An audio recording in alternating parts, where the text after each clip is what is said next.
बझाङको चैनपुरलाई केन्द्रबिन्दु बनाएर भूकम्प गएको छ।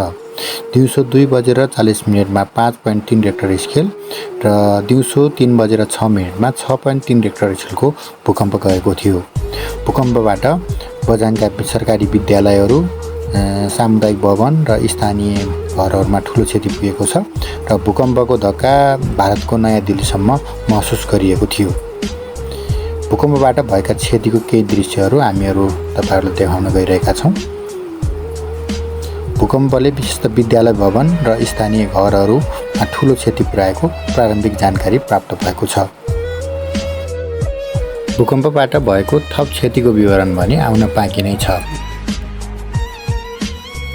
गएको भूकम्पको महसुस भारतको नयाँ दिल्लीमा समेत गरिएको भारतीय सञ्चार माध्यमहरूले जनाएका छन्।